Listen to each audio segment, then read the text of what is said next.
Hi everyone, নতুন আরও একটা ভিডিওতে তোমাদের সবাইকে জানাই অনেক স্বাগত। আশা করি তোমরা সবাই ভালো আছো। তাহলে চলো আজকের দিনটা শুরু করি। এখন বাজে 4:10, ভোর 4:10। তো আমার হয়ে গেছে স্নান, আমি এখন রেডি হব।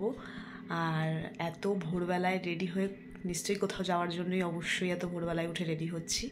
তো কোথায় যাব সেটা একটু পরে তোমাদেরকে আমি জানাচ্ছি। তো তার আগে চটপট করে রেডি হইনি।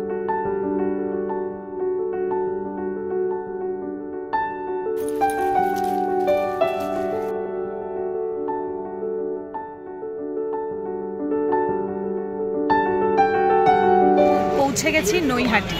আর নৈহাটি মানেই তোমরা সবাই জানো বড়মার মন্দির। হ্যাঁ, তো আজকে সেই সকাল সকাল রেডি হয়ে বেরিয়েছি বড়মার মন্দিরে যাওয়ার উদ্দেশ্যে। আমরা অনেক দিন ধরে প্ল্যান বলবো না, অনেক দিন ধরে ইচ্ছা ছিল বড়মার মন্দিরে আসবো, কিন্তু কোনো না কোনো কারণে কোনো না কোনো বাধাতে আমরা আসতেই পারছিলাম না। ফাইনালি আজকে আমাদের মা না ডাকলে তো হয় না, এটা কথাতেই আছে। তো আজকে আমরা এসেছি। কিন্তু আমি অনেক ভিডিওতে দেখেছি, অনেক ভিডিওতে যে কালী পুজোর সময় নাকি এই রাস্তা দিয়ে হাঁটা যায় না, এত ভিড় হয়, এত ভিড় হয়। তো আমার ওই কালী পুজোর সময় একবার ভীষণ আসার ইচ্ছা, জানি না কোনোদিনও আসতে পারবো নাকি, কারণ যা ভিড় হয় এখানে।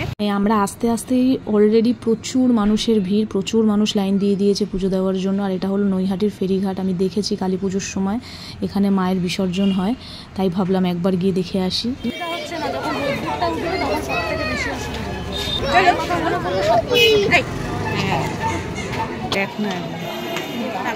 জনজোয়ার জোয়ার ওঠে যেমন গঙ্গায়, সেই রকম।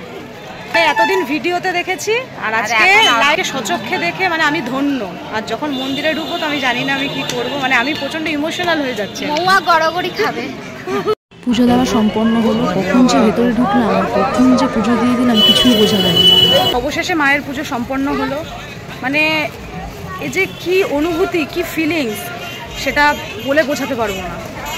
মন্দিরের মধ্যে ঢুকে চোখের জল ধরে রাখতে পারলাম না। ভেতরের মধ্যে মনের ভেতরটা এমন একটা জিনিস হচ্ছিল না যে সেটা আমি মুখে প্রকাশ করতে পারবো না। অনেক সৌভাগ্য করেছিলাম, অনেক পুণ্যি করেছিলাম বলে আজকে মায়ের এই মন্দিরে এসে মাকে পুজো দিতে পারলাম।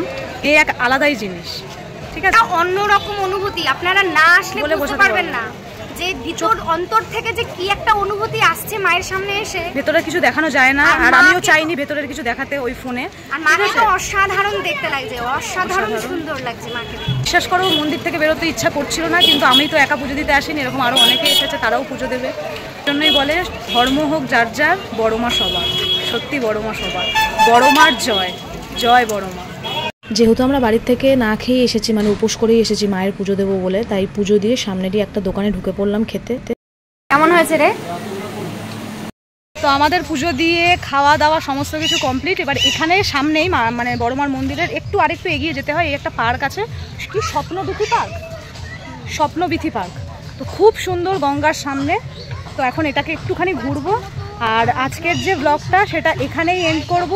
তো খুব তাড়াতাড়ি তোমাদের সাথে দেখা করব নতুন আরও একটা ব্লগের সাথে। ততক্ষণের জন্য সবাইকে টাটা।